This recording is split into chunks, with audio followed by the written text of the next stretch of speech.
आणि एक आताची सगळ्यात महत्त्वाची आणि मोठी बातमी आपण पाहतोय, फडणवीस आणि राज ठाकरेंमध्ये भेट झाल्याची शक्यता आहे। वांद्रेतील ताज लँडसँडमध्ये ही भेट झाल्याचं कळतंय।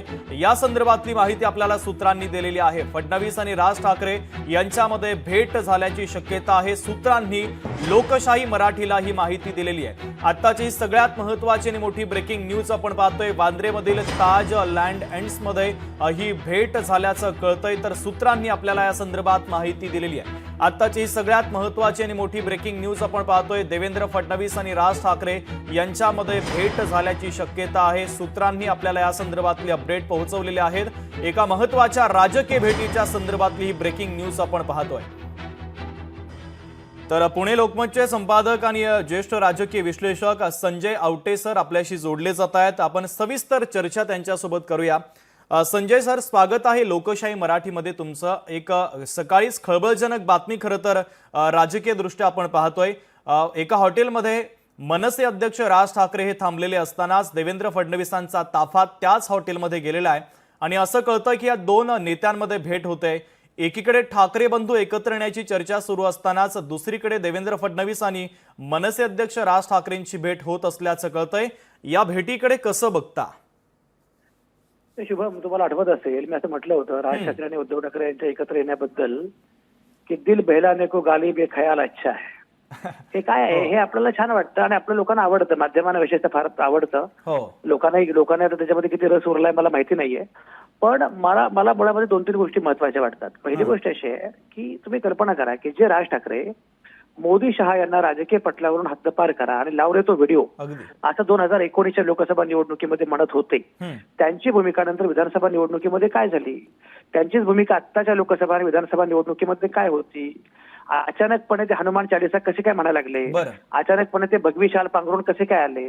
तर मला असं वाटतं की मुळामध्ये आत्ताच्या कालखंडामध्ये तुम्हाला किंमत चुकवण्यासाठी हिंमत असावी लागते आणि भाजपला विरोध करणं याची फार मोठी किंमत चुकवावी लागते, याची कल्पना राज ठाकरेंना आहे। त्यामुळे भाजपला दुखावणं राज ठाकरेंना फार परवडेल असं अजिबात नाही। दुसरीकडे असं आहे, आता देवेंद्र फडणवीस आणि राज ठाकरे का भेटले ते मला माहिती नाही, कदाचित ते योगायोग पण असेल, दॅट इज डिफरंट। पण माझा मुद्दा असा आहे की मुळामध्ये एक लक्षात घ्या की राज ठाकरे उद्धव ठाकरे एकत्र आले आणि जर अशी कल्पना करा की महाविकास आघाडी आहे, उद्धव ठाकरे राज ठाकरे एकत्र आहेत, तर याचा सगळ्यात मोठा फटका कोणाला बसणार आहे, तो भाजपला बसणार आहे। त्यामुळे काही झालं तरी उद्धव आणि राज एकत्र येऊ नये अशी खरं म्हणजे त्यांची इच्छा असणारच आहे, स्वाभाविक आहे। म्हणजे आता भाजपची अवस्था अशी आहे की त्यांना एकनाथ शिंदेना सुद्धा फार महत्व द्यायचं नाहीये आणि त्याच वेळी उद्धव ठाकरेंना सुद्धा पराभूत करायचं आहे। हे असते तर त्यांना राज ठाकरे आपल्यासोबत असणं हे जास्त महत्वाचं आहे, ती त्यांची पूर्वअट आहे, अपरिहार्यता आहे। अशा वेळी राज उद्धव जर एकत्र आले तर मुंबईतलं राजकारण आमूलाग्र बदलू शकतं।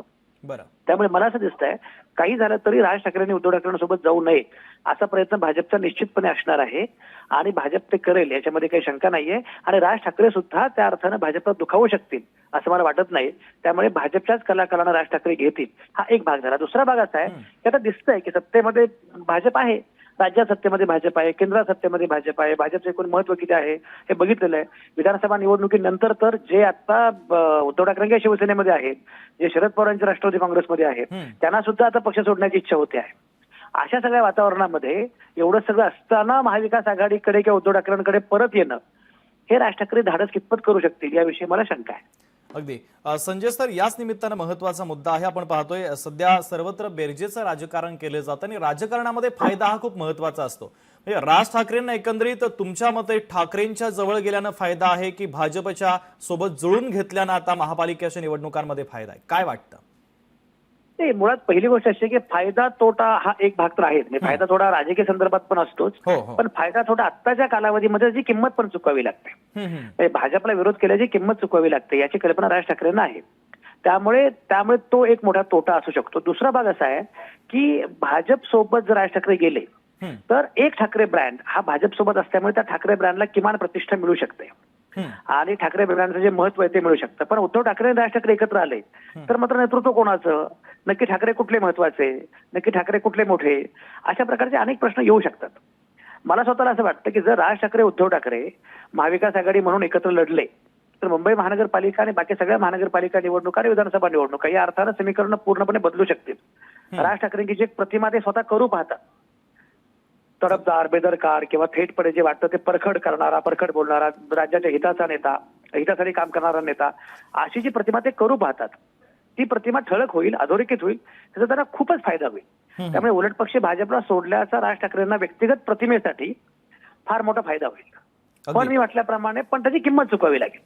अगदी. त्यामुळे म्हटलं तर इकडे फायदा आहे, म्हटलं तर तिकडे फायदा आहे.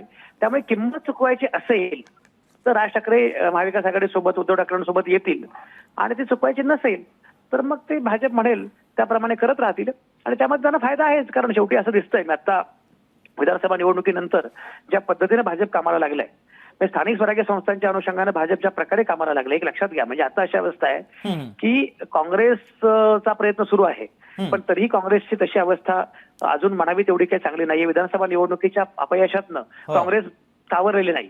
क्रमांक 1, राष्ट्रवादी काँग्रेसच्या कार्यकर्त्यांना नक्की आपलं काय चाललंय माहितच नाहीये. म्हणजे आपण विरोध कोणाला करायचा आणि आपण कोणाच्या बाजूने आहोत. म्हणजे उद्या दादांताई एकत्र आले, उद्या साहेब आणि अजित पवार एकत्र आले तर आपलं काय होणार. त्याच्यामुळे शरद पवारांचा गट जो आहे तो एकूणच संदिग्ध आहे. तर त्यांना काही कळत नाहीये, आणि उद्धव ठाकरेंच्या कार्यकर्त्यांना नक्की कळत नाही की काय करायचं. अगदी. त्यामुळे संजय सर, तुमचा मुद्दा, तुम्ही मांडलेला मुद्दा अत्यंत महत्त्वाचा आहे. तुम्ही या बातमीच्या संदर्भात विश्लेषण केलं त्याबद्दल धन्यवाद. लोकशाही मराठी ऐका, पहा, जागरूक रहा.